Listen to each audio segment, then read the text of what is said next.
وَإِذَا قُرِئَ الْقُرْآنُ فَاسْتَمِعُوا لَهُ لا حول ولا قوة الا باللہ العلی العظیم۔ اعوذ باللہ من الشیطان اللعین الرجیم۔ بسم اللہ الرحمن الرحیم۔ الحمد للہ رب العالمین والعاقبۃ للمتقین والنار للعاصین والملحدین والصلاة والسلام علی اشرف الانبیاء والمرسلین خاتم النبیین بالقاسم محمد وعلی آلہ الطیبین الطاہرین المعصومین۔ اذهب اللہ عنہم الرجس وطہرہم تطہیرا واللعنۃ الدائمۃ الباقیہ علی اعدائہم اجمعین۔ اما بعد فقد قال اللہ الحکیم فی کتابہ الکریم۔ بسم اللہ الرحمن الرحیم۔ الم تر کیف فعل ربک باصحاب الفیل الم یجعل کیدہم فی تضلیل وارسل علیہم طیرا ابابیل۔ اس سورہ مبارکہ کے ذیل میں گزشتہ 3 تقریروں میں آپ کے اذہان عالیہ کو اپنی طرف متوجہ کرنے کی کوشش کی کہ قرآن مجید ان آیات میں کیا کہہ رہا ہے، پروردگار عالم کا مقصود ان آیات میں کیا ہے۔ سامنے کی کچھ چیزیں ہیں جس کو ہر انسان محسوس کر سکتا ہے۔ سب سے پہلی چیز تو یہ ہے کہ ابرہہ آیا تھا اللہ کے گھر کو گرانے کے لیے۔ جب گرانے کے لیے آیا تو پروردگار عالم کا قرآن میں ایک حکم موجود ہے، اللہ کبھی بھی ظالم کو پنپنے نہیں دیتا، ظالم کو ہمیشہ باقی نہیں رکھتا ہے، بلکہ ظالم کے سلسلے ظلم کو اللہ ہمیشہ کے لیے ختم کر دیتا ہے۔ ظالم کی عمر بھی زیادہ نہیں ہے اور ظلم کی مدت بھی بڑی مختصر ہے۔ اللہ کا ارشاد ہو رہا ہے سورہ مبارکہ انعام میں آیت نمبر 45 میں، فَقُطِعَ دَابِرَ الْقَوْمُ الَّذِينَ ظَلَمُوا۔ اللہ نے جو قوم ظالم تھی ان کی جڑ کاٹ کے رکھ دی۔ قُطِعَ دَابِرُ الْقَوْمِ، اللہ نے قوم ظالم کی جڑیں کاٹ کر کے رکھ دیا ہے۔ تو اب اللہ نے یہ طے کر لیا ہے کہ جو ظالم ہے ہم ان کو زمین کے اوپر پنپنے نہیں دیں گے۔ ان کی جڑ، اگر کسی درخت کو آپ اوپر سے کاٹ دیں تو کاٹنے کے بعد ایک امکان ہے کہ وہ درخت پھر اس کی جڑیں مضبوط ہیں تو وہ پھر نکل آئے، شاخیں اس میں پھوٹ پڑیں، لیکن جس درخت کو آپ وہ جڑ سے اکھاڑ کے پھینک دیں گے پھر وہ جڑ سے اکھڑا ہوا درخت اب دوبارہ کبھی ہرا بھرا نہیں ہو سکتا ہے۔ تو فَقُطِعَ دَابِرُ الْقَوْمِ الَّذِينَ ظَلَمُوا، اللہ ان کی جڑوں سے اکھاڑ پھینکے گا۔ تو اب ظلم تو کبھی زمین کے اوپر ہمیشہ نہیں رہتا ہے، بلکہ پروردگار عالم نے بعض جگہوں کے اوپر فَدَمَّرْنَاهُمْ تَدْمِيرًا، قرآن مجید نے فرمایا ہے کہ ہم نے ان کو تہس نہس کر دیا۔ تو ظالم کبھی بھی زمین کے اوپر ہمیشہ نہیں رہے گا۔ فَدَمَّرْنَاهُمْ تَدْمِيرًا۔ اب آئیے بات جو عرض کرنا ہے کہ ابرہہ ظالم تھا، بہت برا تھا، چلیے ٹھیک ہے، آپ سب آج 1400 سال سے اسے برا کہہ رہے ہیں۔ سوال یہ پیدا ہوتا ہے کہ ظلم کرتا کب ہے انسان کے ظلم کی وجہ کیا ہے؟ تو ظلم کی وجہ یہ ہے کہ یا ظلم جہالت کی وجہ سے ہوگا یا ضرورت کی وجہ سے ہوگا۔ اگر یہ 2 چیزیں ہیں تو ظلم انسان کرے گا، اگر یہ 2 چیزیں نہیں ہیں تو انسان ظلم کبھی بھی نہیں کرے گا، یا ظلم جہالت کی بنیاد پر یا ظلم ضرورت کی بنیاد پر۔ اب میں دونوں کی ذرا وضاحت کر دوں ایک چھوٹی سی مثال کے ذریعے سے۔ 2 بچے ہیں، ایک آپ کا بچہ ہے جو گھر میں ہے اور ایک ہمسائے کا بچہ آیا اور دونوں آئے اور ایک گلاس کو توڑ دیا۔ توڑا ہے گلاس کو آپ کے بچے نے، لیکن بچے نے خوف سے یہ کہہ دیا کہ ہم نے نہیں، انہوں نے توڑا ہے۔ آپ نے ہمسائے کے بچے کو 2 تماچے رسید کر دیے۔ کیوں رسید کیے؟ اس لیے کہ آپ نے یہ سمجھا کہ اس گلاس کو ہمسائے کے بچے نے توڑا ہے۔ اگر آپ کو علم ہوتا تو قطعاً اس بچے کو نہیں 2 تماچے لگاتے، اپنے بچے کی تنبیہ کرتے اور اسے ڈانٹتے کہ تم نے توڑا ہے، جھوٹ بھی بول رہے ہو۔ تو معلوم ہوا کہ جب انسان کسی بات سے بے خبر ہوتا ہے تو وہ پھر ظلم کی طرف بڑھ جاتا ہے۔ اور دوسری مثال، اگر کسی انسان کو پینے کا پانی مل رہا ہے اور اس کی ضرورت پوری ہو رہی ہے تو وہ کبھی بھی چوری سے کسی کے دکان سے بسلری نہیں اٹھائے گا، چونکہ اس کو پانی مل رہا، اس کی ضرورت پوری ہو رہی ہے۔ تو چوری سے اس نے کسی دکان سے بسلری اس لیے اٹھائی کہ اس کی ضرورت پوری نہیں ہو رہی تھی۔ اب ہمارے یہاں پروردگار عالم کی صفات میں سے یہ ہے، اللہ وہ ہے جو ظالم نہیں ہے۔ اصول دین میں اول توحید، دوسرے عدل۔ اللہ عادل ہے، ظالم نہیں ہے۔ تو ہم جب اللہ کو ظالم نہیں مانتے تو کیوں نہیں مانتے؟ اس کی وجہ ہے کہ ظلم ہمیشہ وہی دعا کرے گا جو ضرورت مند ہوگا اور جاہل ہوگا۔ جب پروردگار عالم علی کل شیء قدیر ہے تو ہر چیز تو اس کی ہے، جب اس کی ہے تو وہ ظلم نہیں کرے گا۔ کسی چیز کا وہ محتاج نہیں ہے، تو جو محتاج نہیں، غنی مطلق ہے، تو وہ ظلم نہیں کرے گا۔ اس کے بعد ہم ہر چیز کو سامنے ہے تو دیکھیں گے، پردے کے پیچھے تو نہیں دیکھیں گے۔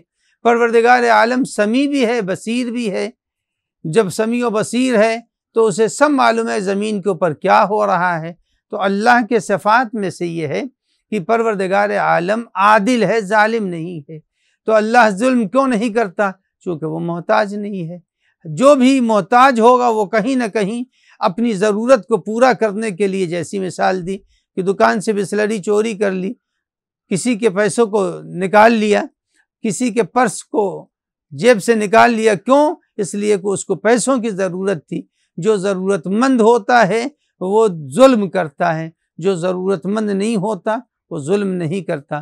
تو صفات الہیہ میں یہ ہے کہ پروردگار عالم نے انسان کو بتایا ہے کہ ہم ظالم نہیں ہیں، ہم عادل ہیں۔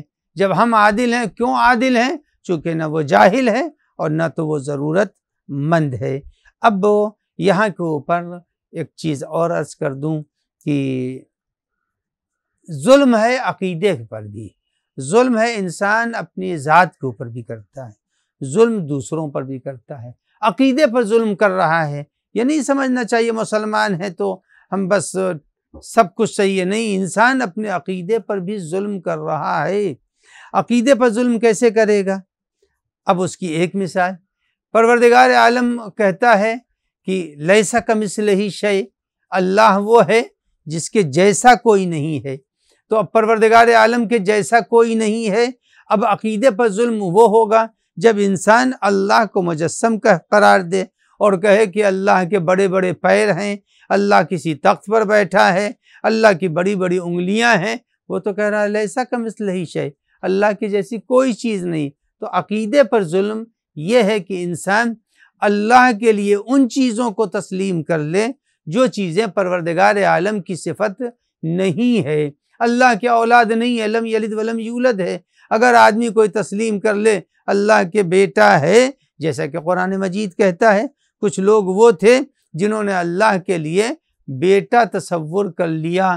تو اللہ کی جن صفتوں کو پروردگار عالم نے اپنے لیے روا نہیں رکھا، جائز نہیں رکھا، مناسب نہیں ہے خدا کو ان صفتوں سے یاد کرنا۔ اگر کسی نے ان صفتوں سے خدا کو یاد رکھا تو اس کے معنی یہ ہیں کہ وہ ظالم ہے۔ اب اللہ وہ ہے، لیسا کمثلہ شیء ہے۔ عقیدے کا ظلم یہ ہے کہ نمرود کو خدا مان لینا، عقیدے پر ظلم کیا اس نے، اللہ کو چھوڑا، نمرود کو ظلم، خدا مانا، فرعون کو خدا مانا، یعنی خدا کی جو جگہ تھی وہاں سے اس کو ہٹایا، کس کو لا کے بٹھلا دیا؟ نمرود کو۔ فرعون کو، خدا لیسا کمثلہ شیء ہے، لیکن لے جا کر کے وہاں کس کو بٹھلا دیا؟ پتھروں کے خود اپنے تراشے ہوئے بتوں کو بٹھلا دیا۔ تو معلوم یہ ہوا کہ عقیدے پر بھی ظلم ہو سکتا ہے اگر آدمی اللہ کی صفتوں کو خود اس کے بتائے ہوئے ضابطوں اور اصولوں اور طریقوں کو نہ مانے، تو وہ عقیدے کے اوپر ظلم کر رہا ہے۔ یہ ہوا اللہ کے سلسلے میں عقیدہ کہ اللہ لیسا کمثلہ شیء ہے، نہ اس کے لڑکا ہے، نہ لڑکی ہے، نہ اولاد ہے، نہ وہ محتاج ہے، نہ وہ جاہل ہے۔ اگر یہ عقیدہ انسان کا ہے تو عقیدے پر ظلم نہیں کر رہا، ورنہ اگر انسان میں یہ عقیدہ نہیں ہے، جیسا کہ بعض فرقوں میں یہ پایا جاتا ہے اللہ ظلم کر سکتا ہے، جبکہ ہمارے یہاں اصول دین میں 5 چیزیں ہیں، توحید ہے، عدالت ہے، عدالت کا اپوزٹ ظلم ہے، توحید ہے، عدالت ہے، عدالت کے ساتھ ساتھ نبوت ہے۔ اب آئیے نبوت میں اگر آدمی نبی اسی کو مان رہا ہے جو اللہ کے بنائے ہوئے نبی ہیں تو عقیدے پر ظلم نہیں کر رہا، لیکن اگر کسی انسان نے اپنا بنایا ہوا نبی، جیسے غلام احمد قادیانی کو بنا لیا، سامراج نے نبی بنا دیا، ان کے ماننے والے آج بھی ہمسائے ملک میں پائے جا رہے ہیں غلام احمد قادیانی کے، تو اب معلوم یہ ہوا کہ نبی کی جگہ کے اوپر ایک انسان کو لا کے رکھا، تو عقیدے میں بھی ظلم کر دیا۔ ظلم ہے یہ عقیدے میں کہ جس کو اللہ نے نبی بنایا تھا، پیغمبر کے لیے اللہ فرما رہا خاتم النبیین، جتنے بھی انبیاء کے سلسلے تھے اس کا آخری ہے، غلام احمد قادیانی کو لا کے نبوت کی کرسی پہ بٹھلا دیا۔ تو معلوم ہوا کہ خدا کی جگہ کے اوپر بھی اگر بت کو لا کے رکھ دیا، فرعون اور نمرود کو رکھ دیا، تو عقیدے پر ظلم ہو رہا۔ نبوت کی جگہ پر غلام احمد قادیانی کو لا کے رکھ دیا تو نبوت کے اوپر ظلم ہو رہا۔ اب آئیے، مسلمہ کذاب تھا، ایک جھوٹا نبی تھا جس نے نبوت کا دعویٰ کیا، اسی لیے اس کے نام کے ساتھ بھی آج کذاب کی لفظ لگی ہوئی ہے۔ تو اگر نبی کی جگہ پر کسی کو لا کے رکھ دیا تو اس کے معنی یہ ہے کہ وہ عقیدے میں ظلم کر رہا ہے۔ اب آئیے آگے بڑھ جائیے، اگر امامت ہے تو امامت غدیر کو اگر نہیں مانا کسی نے، امامت غدیر کو، من لم یحکم بما انزل اللہ، قرآن مجید کہتا ہے یا ایھا الرسول بلغ ما انزل، اے پیغمبر پہنچا دیجئے اس چیز کو جو میں نے آپ پر نازل کی ہے۔ قرآن مجید کہتا ہے کہ اگر اللہ کے نازل کیے ہوئے کو کوئی نہیں مانتا تو یا کافر ہوگا، یا فاسق ہوگا، یا منافق ہوگا۔ قرآن کہتا ہے من لم یحکم بما انزل اللہ فاولئک هم الکافرون، جو لوگ اللہ کے نازل کی ہوئی چیزوں کو نہیں مانتے وہ کافر ہیں، وہ فاسق ہیں، وہ منافق ہیں۔ تو اب قرآن مجید نے بیان کر دیا کہ اگر جس جگہ کے اوپر جس کو پروردگار عالم نے رکھ دیا ہے یا جس نظریے کو قائم کیا ہے، اس نظریے کو اگر کسی نے نہیں مانا تو اس کے معنی ہے عقیدے پر ظلم ہو رہا ہے۔ تو اللہ کے عقیدے توحید میں عدالت ضروری ہے، وہاں عدالت کو اگر نہیں مانتا اللہ ظلم نہیں کر سکتا، ظالم ہو ہی نہیں سکتا۔ اگر نبوت کا عقیدہ ہے تو نہ غلام احمد قادیانی کو لا کے رکھ سکتا ہے، نہ مسلمہ کذاب کو لا کے رکھ سکتا ہے۔ عقیدہ امامت ہے اس لیے کہ پیغمبر نے فرمایا کہ ہم جا رہے ہیں، اور قرآن مجید کیا اذا فرغت فانصب، جب آپ حج سے فارغ ہو جائیے تو نصب کر دیجئے، یعنی قرآن نے بتا دیا ہے کہ نبوت کے بعد ایک سلسلہ ہدایت ہوگا جو اللہ معین کرے گا۔ اذا فرغت فانصب، جب آپ فارغ ہو جائیے تو منسوب کر دیجئے گا۔ تو اگر کوئی پیغمبر کی جگہ کے اوپر کسی کی امامت کا قائل ہو جائے تو اس کے معنی یہ ہے کہ وہ عقیدے میں بھی ظلم کر رہا ہے۔ اب آئیے ایک بات اور عرض کر دوں، اصول دین میں توحید ہے، عدل ہے، نبوت ہے، امامت ہے، قیامت ہے۔ قیامت کے معنی یہ ہوا کہ ایک دن وہ آئے گا جب انسان کو اپنے عمل کا رزلٹ دیکھنا ہے، بغیر رزلٹ کے کوئی دنیا کے اندر کام ہی نہیں ہوتا۔ یہ علی ٹی وی والے اس وقت ہمارا یہ ریلے کر رہے ہیں پروگرام، اگر ان کا پروگرام سسٹم کے اوپر نہ ہو تو یہ اس پروگرام کو لینے کا ان کے کوئی فائدہ ہی نہیں ہے۔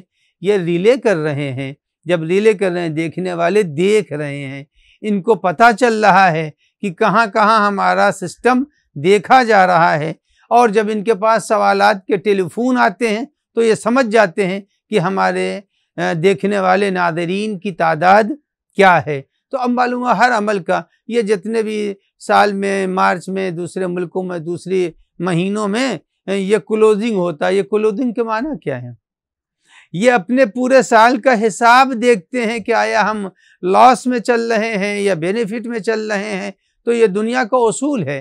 جب یہ دنیا کا اصول ہے تو ہماری زندگیوں کا خاتمہ جس چیز پر ہے اس کا نام ہے قیامت، اور قیامت میں ہر انسان کو، اب قیامت کے مقابلے میں اگر کوئی شخص دہریہ ہو جائے، جب دہریہ ہو جائے گا کہ نہیں ہم کو اسی دنیا نے پیدا کیا، ہم اسی میں مٹ جائیں گے اور وہیں فنا ہو جائیں گے، ہم کو کوئی پیدا کرنے والا نہیں ہے، نہ کوئی حساب ہے نہ کتاب ہے، تو قیامت کے مقابلے میں اگر کوئی دہریہ بن جائے تو اس کے معنی یہ عقیدے پر ظلم کر رہا ہے۔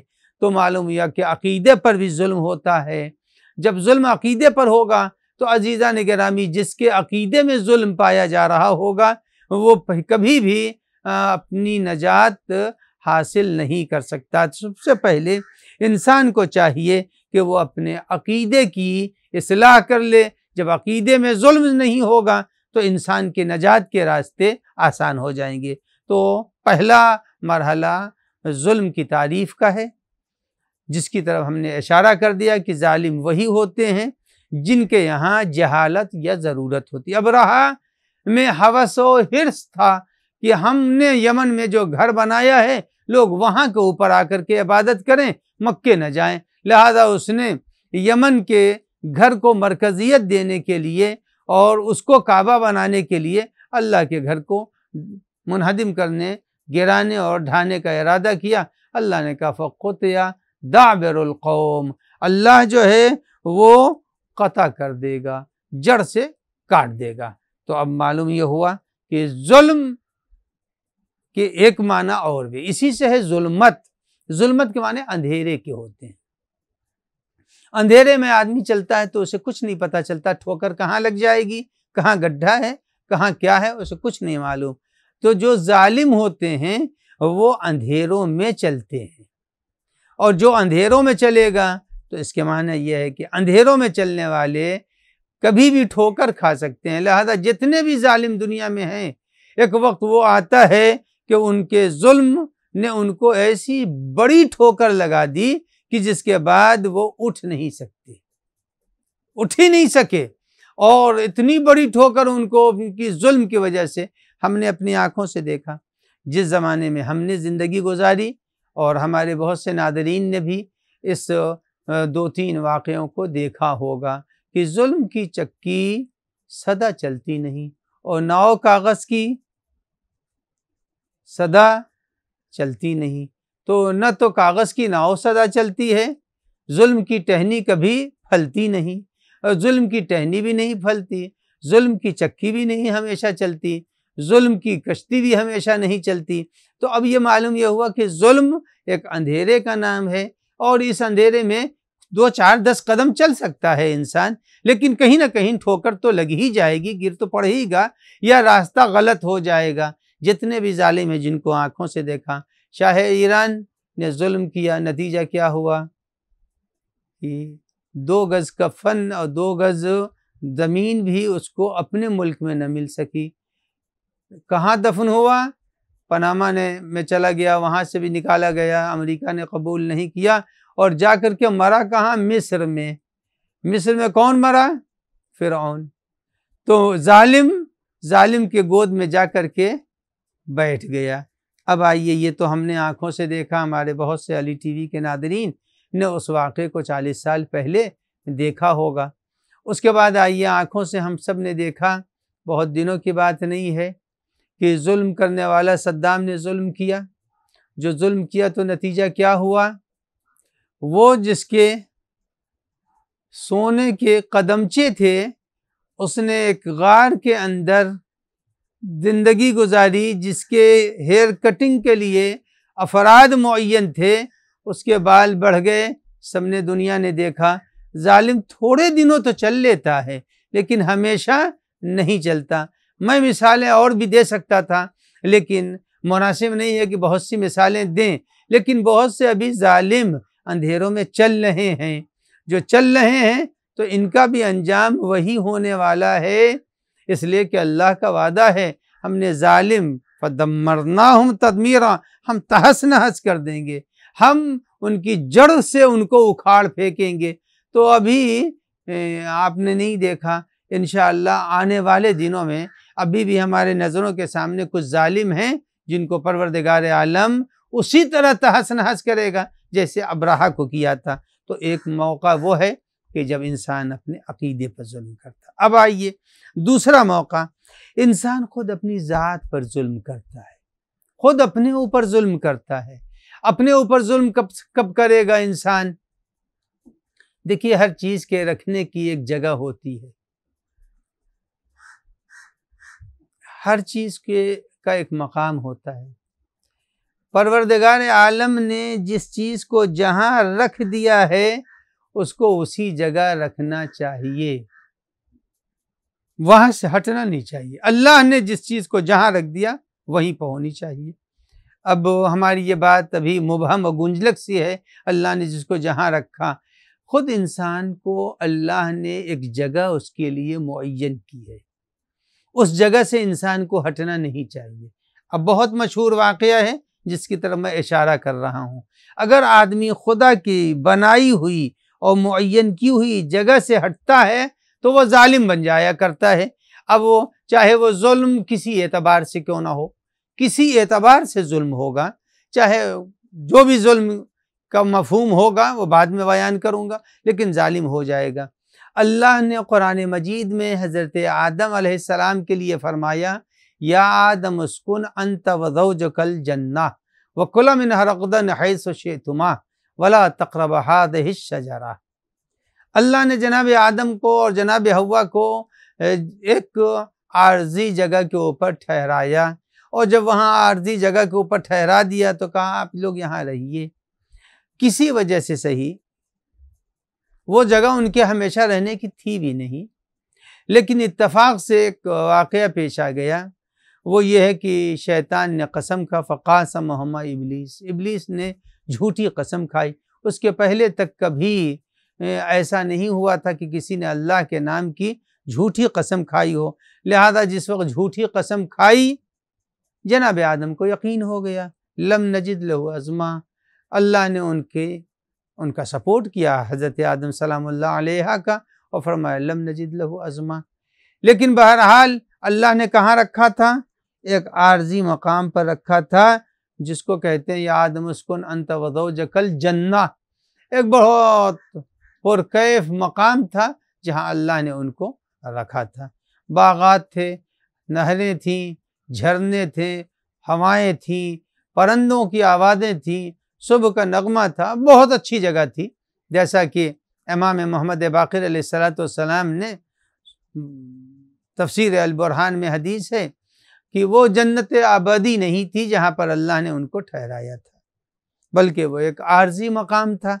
اب وہاں کے اوپر اللہ نے جب انہیں ٹھہرایا کسی وجہ سے چاہیے، بے خطا صحیح، ترک اولا ہی ہوا، لیکن وہ اس جگہ کو چھوڑ بیٹھے۔ جب چھوڑ بیٹھے تو اب قرآن مجید نے کہا، خود حضرت آدم نے فرمایا ربنا ظلمنا انفسنا وتب علینا انک انت التواب الرحیم، اے پالنے والے ہم نے اپنے اوپر ظلم کیا۔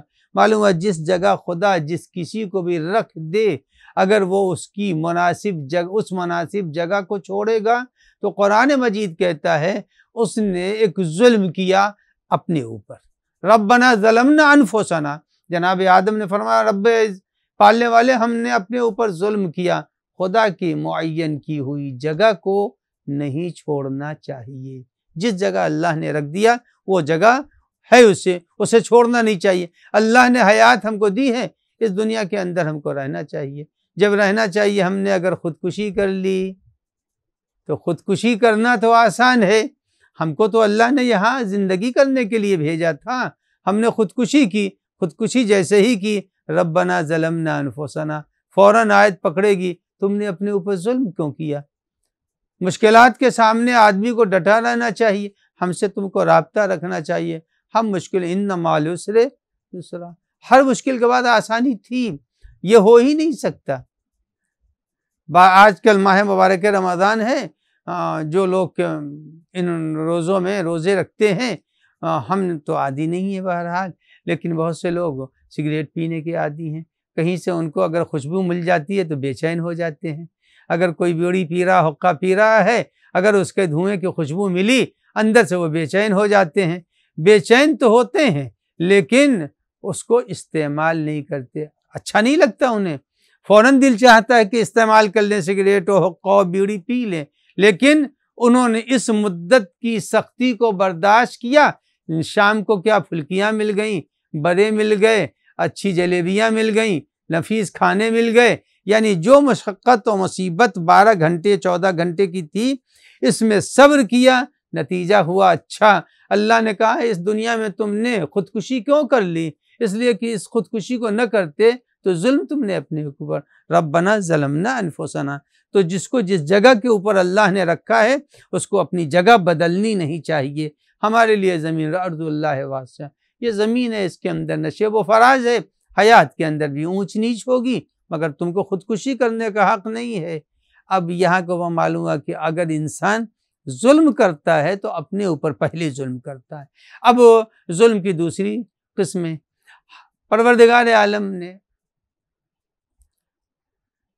انسان کے لیے جنت رکھی ہے، لیکن اس کے ساتھ کہا کہ تم کو سچ بولنا چاہیے، سچ بولو گے تو تم صادقین میں سے ہو جاؤ گے، اور جب صادقین میں سے ہوگے تو جو سچ بولتے ہیں اللہ ان کو دوست رکھتا ہے، یحب اللہ الصادقین، اللہ صادقین کو دوست رکھتا ہے۔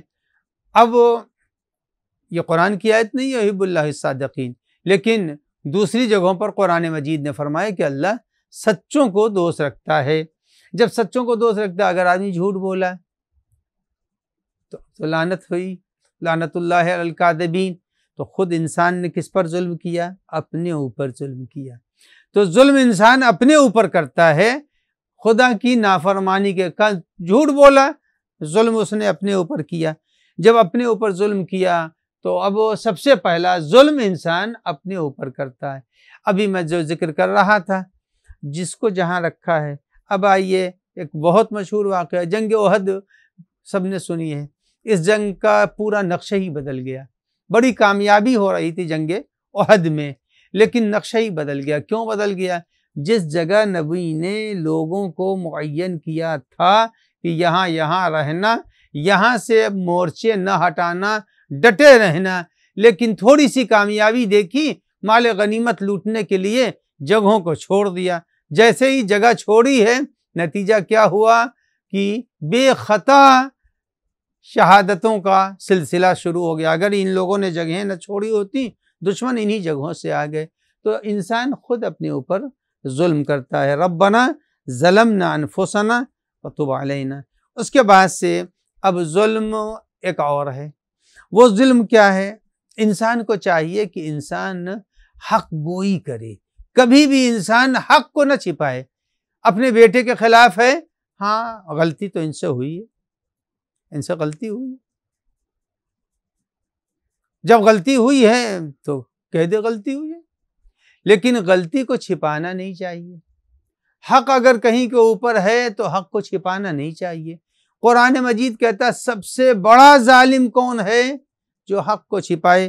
ارشاد باری اور ومن اظلم ممن کتم شہادتا عنده من اللہ، سورہ مبارکہ بقرہ کی آیت نمبر 140 میں ارشاد ہو رہا ہے ومن اظلم ممن، سب سے بڑا ظالم وہ ہوگا جو اللہ کے حق کو چھپائے۔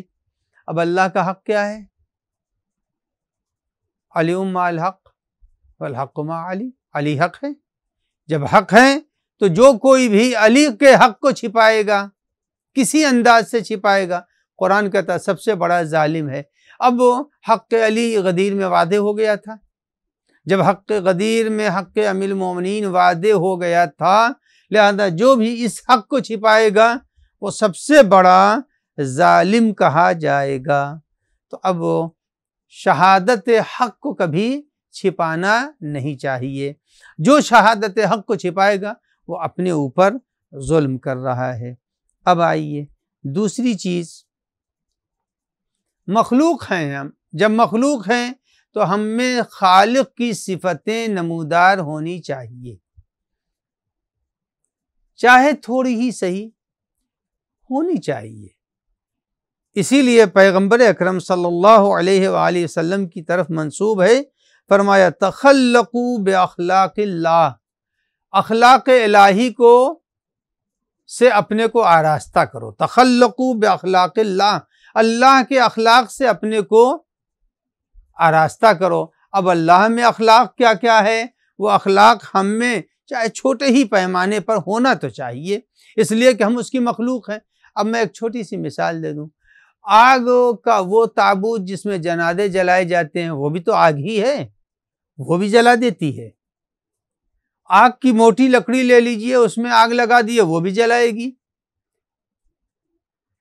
اگر اگربتی کا پوائنٹ ہے تو وہ بھی جلائے گا، یعنی آگ کی یہاں کے اوپر جو تاثیر اور اثر ہے وہی موٹے لکڑی کے کندے میں بھی ہے، وہی وہاں کے اوپر بھٹیوں میں بھی پائے جا رہے ہیں، یعنی جو تاثیر جلانے کی اگربتی کے پوائنٹ میں ہے وہی وہاں کے اوپر بھی ہے، جو بہت زیادہ ہے۔ تو اخلاق الہیہ ہم انسانوں میں پایا جانا چاہیے، چاہے چھوٹے مقدار میں، بڑے پیمانے پر اگر آ گیا اخلاق الہی تو پھر سید علی بن طاؤس بن جاتے ہیں، جناب ام ایمن بن جاتے ہیں، جناب فضہ بن جائے گا انسان اگر اخلاق الہی ہے۔ اس لیے کہ جب اخلاق الہی آئے گا تو جو کمالات، جو صفات انسان اپنے اندر نمایاں کر رہا وہ اللہ کے دیے ہوئے اخلاق ہیں، چونکہ وہ خود ہے۔ اب یہی ماہ مبارک رمضان تو تھا، جس وقت پیغمبر اکرم نماز پڑھ کر کے مسجد سے خانہ فاطمہ زہرا سلام اللہ میں آ گئے، اور جب آئے ہیں تو اچانک فاطمہ زہرا نے دیکھا کہ رسول اللہ نماز پڑھ کے آ رہے ہیں مسجد سے۔ تو اب امیر المومنین گھر کے مالک و مختار، انہوں نے دھیرے سے پوچھا فاطمہ زہرا سے کہ آپ نے بلایا تھا، وقت افطار یہ آ چکے ہیں؟ کہا نہیں میں نے تو نہیں بلایا۔ کہا میں نے بھی نہیں بلایا۔ امیر المومنین نے دھیرے سے بچوں سے پوچھا کہ بچوں تم نے نانا کو آج مدعو تو نہیں کیا ہے؟ لیکن جس انداز سے وہ گھر میں تشریف لائے ہیں وہ انداز تو یہ کہ افطار کے لیے آ رہے ہیں۔ تو کہا نہیں ہم لوگوں نے تو نہیں بلایا ہے۔ جناب فضہ سے دھیرے سے پوچھا کہ آپ نے مہمان کیا ہے؟ کہا جی میں نے کیا ہے۔ کہا بتایا ہوتا، سامان افطار کرتا، اہتمام کرتا۔ کہا پریشان نہ ہوئیے، تخلقوا باخلاق اللہ، کہا اپنے اندر اخلاق الہیہ کو زندہ کرو۔ اللہ کیا ہے؟ علی کل شیء قدیر ہے۔ جب اللہ علی کل شیء قدیر ہے تو وہ ہر چیز کو اسی لمحے فوراً فراہم کر دیتا ہے۔ جناب فضہ نے سر زمین پر رکھا، کہا پالنے والے ابھی تک تیری اطاعت کی ہے، فاطمہ کی خدمت کر رہی ہوں، ان کی کنیز میری عزت رکھ لے۔ جیسے ہی یہ کہا خان جنت آسمان سے آ گیا۔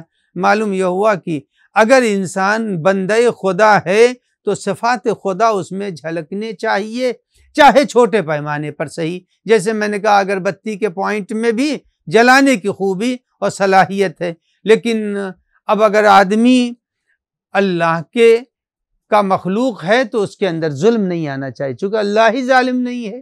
جب اللہ ظالم نہیں ہے تو اس کے بندوں میں بھی ظلم نہیں آنا چاہیے۔ اسی لیے ہم نے دیکھا یہی ماہ مبارک رمضان تو ہے، ابھی جس کی تاریخیں نہیں آئی ہیں، جب آیا ہے ابن ملجم اسیر ہو کے تو امیر المومنین کس کے نمائندے تھے؟ پروردگار عالم۔ پروردگار عالم کیا ہے؟ عادل ہے۔ جب عادل ہے تو عدالت کی بنیاد کے اوپر علی کی زبان سے بھی عدالت کے الفاظ نکلے اور کہا بیٹا اس کو دودھ پلا دو۔ اس خوف سے اس کی آنکھیں حلقے میں چلی گئی ہیں، کہا بیٹا اس کی مشکیں کھول دو، اس لیے کہ کوئی امام حسن نے اس کی مشکیں نہیں باندھی، چونکہ وہ بھاگ رہا تھا، مسجد سے نکل رہا تھا، ہاتھ میں تلوار تھی، جو لوگ نمازی آئے انہوں نے پکڑ بھی لیا اور اس کو رسیوں سے جکڑ بھی لیا۔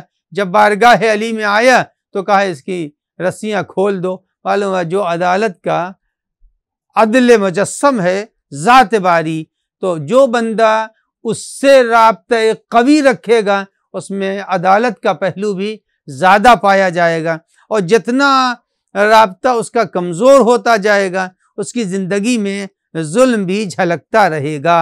تو ظلم کا جھلکنا اس بات کی دلیل ہے کہ اس کا رابطہ پروردگار عالم سے نہیں ہے، یا کمزور ہے، اور جہاں عدالت، ہر لمحہ عدالت، عدالت کی بہت سی مثالیں میں آپ کی خدمت میں عرض کر سکتا ہوں کہ جہاں عدالت ہوتی ہے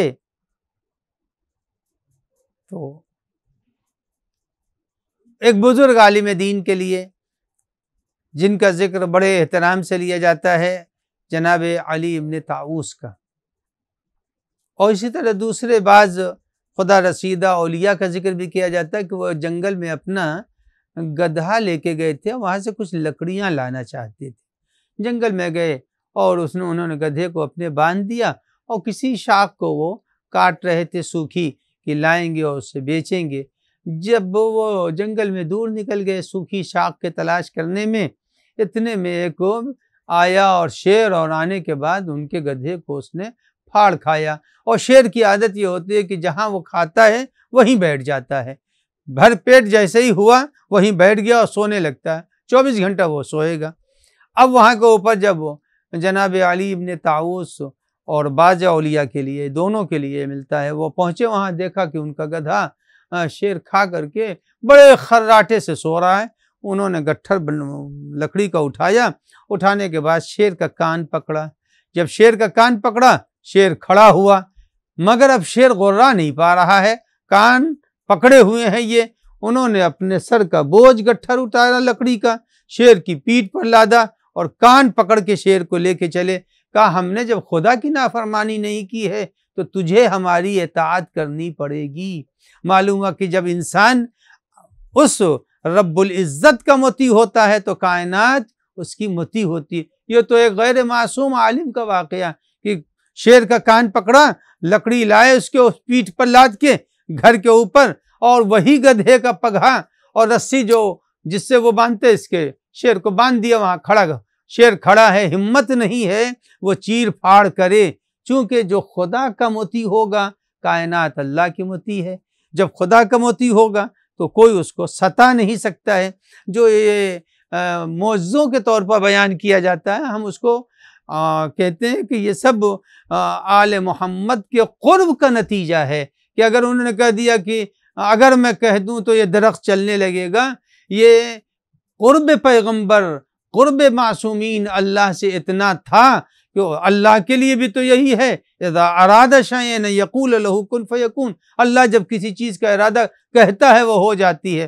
ان کو اللہ سے وہ قربت حاصل تھی کہ جب انہوں نے کہا میں کہہ دوں درخت کو، درخت خود بخود چلنے لگا، کہا نہیں نہیں بلا نہیں رہا ہوں، کہہ دیں کہ اگر میں کہوں تو یہ سنگریزے جو ہیں تسبیح پڑھنے لگیں گے، تو معلوم ہوا کہ جو خدا سے قریب ہوگی مخلوق، جو بھی مخلوق میں اللہ سے قریب ہوگا، چاہے وہ معصوم ہو یا غیر معصوم، اگر معصوم ہے تو نور علی نور، ہمارے ائمہ طاہرین اگر وہ اس منزل کے اوپر ہیں تو افضل انبیاء بن کر کے رہتے ہیں، اور اگر ان کے در کے اوپر کوئی ہے تو ام ایمن ہے، جناب فضہ ہیں، یہ وہ افراد ہیں جو قرب الہی کا مشاہدہ انہوں نے نہیں کیا بلکہ قرب اہل بیت کا مشاہدہ کیا۔ جو قرب اہل بیت کے مرحلوں میں رہتے ہیں ان میں یہ خوبیاں پیدا ہو جاتی ہیں۔ تخلقوا باخلاق اللہ۔ اب ایک آخری بات اس سلسلے میں عرض کر دوں، پروردگار عالم قرآن مجید میں فرما رہا ہے ان اللہ یحب المقسطین، اللہ وہ ہے جو عادلوں کو دوست رکھتا ہے۔ تو اس کا اپوزٹ کیا ہوا؟ ان اللہ یحب المقسطین، اس کا اپوزٹ یہ ہوا کہ جو لوگ عادل نہیں ہیں اللہ ان کو دوست نہیں رکھتا۔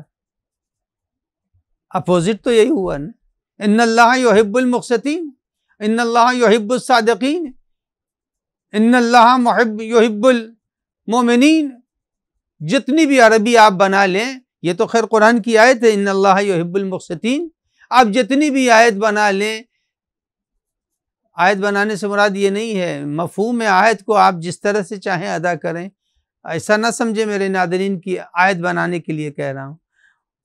تو پروردگار عالم نے جن چیزوں کو پسند کیا ہے اور اس میں ایک عدالت ہے، عدالت کا اپوزٹ ظلم ہے، تو ظالم کو پروردگار عالم کبھی بھی پسند نہیں کرتا، چاہے عقیدے کا ظلم کر رہا ہو یا اپنے نفس پر ظلم کر رہا ہو یا جو ہے دوسروں پر ظلم کر رہا ہو، اگر دوسروں پر ظلم کر رہا تو بدتر ہے۔ اسی لیے پروردگار عالم نے دو ظالم کے لیے فرما دیا ہے کہ وہ بخشا نہیں جائے گا۔ ایک وہ ظالم نہیں بخشا جائے گا جس نے خدا کے مقابل میں کسی کو لا کے رکھ دیا۔ لہذا جو لوگ بھی فرعون کو، نمرود کو، یا جو نصیری ہیں، جو امیر المومنین کو خدا کہتے ہیں، یہ نہیں بخشے جائیں گے، اس لیے کہ اللہ نے فرما دیا قرآن میں کہ اللہ ان لوگوں کو نہیں بخشے گا جنہوں نے شرک کیا ہو۔ ان لوگوں کو اللہ بھی نہیں بخشے گا جن لوگوں نے اللہ کی مخلوق کو مرتبہ الوہیت تک پہنچا دیا، اللہ ان کو نہیں بخشے گا۔ اور دوسرے وہ افراد جن کے لیے بڑی مصیبت ہو سکتی ہے، بخشے جائیں، ہو سکتا ہے نہ بخشے جائیں۔ پیغمبر اکرم صلی اللہ علیہ وآلہ وسلم نے ارشاد فرمایا ایک دن کہ قیامت کا دن جب آئے گا تو کچھ لوگ وہ ہوں گے جو بہت ہی خوش نامہ اعمال اپنا دیکھیں گے، بہت خوش ہوں گے، میدان محشر میں بے حد مسرور ہوں گے، اور اسی خوشی میں وہ اب اس امید میں ہے کہ اب ہم کو جنت کا راستہ مل جائے گا، ہم چلے جائیں گے۔ اتنے میں ایک شخص آئے گا اور آ کر کے وہاں کہے گا پالنے والے ہمارا حق دلا دے۔ اب جب وہ کہے گا حق دلا دے تو کہا کیا حق ہے تمہارا؟ کہا اس نے ہم پر ظلم کیا ہے۔ تو کہا اچھا کیا ظلم کیا ہے؟ وہاں کے اوپر کوئی یہ نہیں کہہ سکتا کہ ہم نے نہیں کیا ہے۔ یہ ہندوستان کی عدالت تھوڑی ہے بھائی کہ قاتل جو ہے وہ پیسہ دے کے جج کو بچ جاتا ہے۔ یہ ہندوستان کی عدالت نہیں ہے۔ بجلی کوئی استعمال کر رہا، بل کسی کے گھر میں آ رہا، یہاں پر یہ دھاندلی چلتی ہے، وہاں پر نہیں چلے گی۔ وہاں پر ذرے ذرے کا حساب دینا پڑے گا، ہر ذرے کا حساب، خیریں یرا بھی ہے اور شریں یرا بھی ہے، ہر ذرے کا حساب وہاں دینا پڑے گا۔ اب وہ انسان وہاں کہے گا پالنے والے اس نے ہم پر ظلم کیا ہے۔ اب اس نے اپنی روداد سنائی تو وہاں کے اوپر جب آج سی کیمرے لگے ہوئے ہیں اور ہر مال کے اندر چوری کرنے والے کی چوری پکڑی جاتی ہے اسی کیمرے کی بنیاد کے اوپر، تو خدا کے بھی تو کیمرے لگے ہوئے ہیں، چاہے ہم دیکھیں یا نہ دیکھیں، کرامن کاتبین بیٹھے ہوئے ہیں، فوراً کرامن کاتبین کا کیمرہ جو ہے وہ فوراً بتائے گا ہاں اس نے تو اس کے اوپر ظلم کیا۔ اب وہاں کے اوپر کیا ہوگا؟ پیغمبر اکرم فرماتے ہیں کہ جب وہ ثابت یہ ہو گیا کہ اس نے ظلم کیا ہے تو اس سے کہا جائے گا کہ اس کے ظلم کا بدلہ چکاؤ، تو کہے گا میرے پاس ہے کیا، میں تو کچھ دے نہیں سکتا۔ تو خطاب الہی ہوگا، ان کی نیکیاں، یہ ابھی بہت خوش تھے، ہم نے نیکیاں کیا، میں جنت، ان کی ساری نیکیاں اس کی طرف ٹرانسفر کر دی جائے، اور اس کی جتنے اس کے گناہ ہیں وہ ان کے نامہ اعمال میں ٹرانسفر کر دیے جائیں۔ تو قیامت کے دن یہ بھی ہو سکتا ہے کہ بہت سے وہ افراد جو نیکوکار ہیں، بڑے اچھے اعمال کیے ہیں، لیکن وہاں کے اوپر جب پہنچیں تو ان کے عمل کو پروردگار عالم ٹرانسفر کر دے۔ لہذا ہر آدمی کو چاہیے کہ وہ اپنے برادر مومن پر کیے گئے ظلم کی یہی معافی مانگ لے، اور جب یہاں معافی مانگے گا تو اس کا فائدہ یہ ہوگا کہ اس کے گناہ وہاں کے اوپر معاف ہو سکتے ہیں، اور اگر کہیں یہاں پر برادر مومن کے حق کو ضائع کیا اور گناہ اس کے اتنے ہیں تو ایسی صورت میں ممکن ہے کہ اس کے ثواب، اس کی نیکیاں ٹرانسفر کر دی جائیں۔ تو پیغمبر نے فرمایا کہ یاد رکھنا کہ اس دن تمہارے نامہ اعمال سے تمہاری نیکیاں ختم کر دی جائیں گی۔ اب ایک آخری بات جو اس سلسلے میں عرض کر دوں، چونکہ ہمارا وقت بھی اب ختم ہو رہا ہے، کہ ظلم جب انسان دوسروں پر کرتا ہے تو اس میں شرمندگی نہیں ہونی چاہیے۔ دو مرحلے اس کے ہیں۔ کبھی ایسا ہوتا ہے کہ غیبت ہو گئی ہے تو اس کی طرف سے استغفار کر بیٹھے، اگر کسی کی غیبت کی ہے تو بیٹھ کر کے ایک تسبیح صلوات پڑھ لے اس کی طرف سے، ایک تسبیح استغفار کر لے اس کی طرف سے، ایک تسبیح لا الہ الا اللہ پڑھ لے اس کی طرف سے، چونکہ اب معلوم ہے کہ یہ بات ہم اگر اس کے سامنے کرتے تو وہ ہم سے راضی نہیں ہوتا۔ بہتر یہ ہے کہ آدمی ایسی صورت میں اس کی طرف سے صلوات پڑھ دے، استغفار کر دے۔ اور ہم تو کہتے ہیں سب سے بہتر ذریعہ یہ ہے کہ آدمی جب وہ جائے مدار امام حسین علیہ السلام پر تو ایک مرتبہ جا کر کے سب کی طرف سے کہ پالنے والے ہم ان سب کی طرف سے زیارت امام حسین کر رہے ہیں جن کا حق ہماری گردنوں پر ہے، پالنے والے ان کو ہم سے قیامت کے دن راضی کر دینا۔ لہذا قرآن مجید کی سلسلے میں یہ ملتا ہے، پیغمبر اکرم کی زبان اطہر سے اصول کافی میں ایک حدیث ہے کہ قیامت کے دن ایک بندہ خدا اپنا حق مانگے گا تو جب وہ حق دے نہیں پائے گا تو وہ سر جھکا لے گا، اور جس کا حق ہوگا وہ مطمئن ہے کہ ہم کو حق ہمارا ملے گا، اس وقت اللہ کی بارگاہ میں ہوں، لیکن اچانک اس کا سر بلند ہوگا۔ جب سر بلند ہوگا تو وہ دیکھے گا بہت اچھے عالیشان قصر و مکان جنت میں ہیں جو بلندیوں پر۔ وہ پوچھے گا کہ پالنے والے یہ کس کے لیے ہیں؟ کہا یہ ان لوگوں کے لیے ہیں جو لوگ اپنے برادر مومن کے حق کو معاف کر دیتے ہیں۔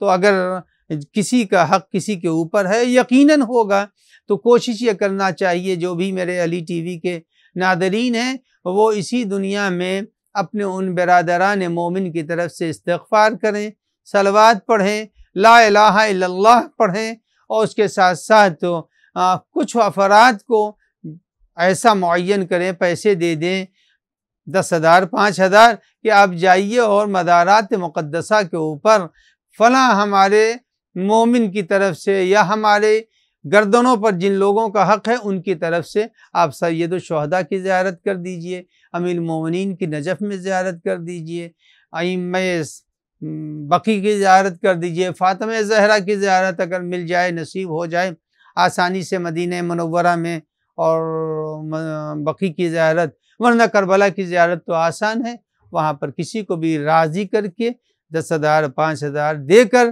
اور تمام ان مومنین کی طرف سے زیارت پڑھوا دینی چاہیے جن کے حقوق کو کسی کے گردن کے اوپر پائے جا رہے ہیں۔ والسلام علیکم ورحمۃ اللہ وبرکاتہ۔ آج کے سوالات کے سلسلے میں یہ پوچھنا چاہوں گا کہ یہ بتائیے ظلم عقیدے پر کب ہوتا ہے؟ عقیدے کے ظالم کی تعریف کیا ہے؟ نمبر 1۔ دوسری بات یہ ہے کہ وہ کون سی آیت ہے جس کے اندر پروردگار عالم نے عادل کو محبوب قرار دیا ہے؟ آیت کون سی ہے اور پورا اس کا صحیح تلفظ کیا ہے؟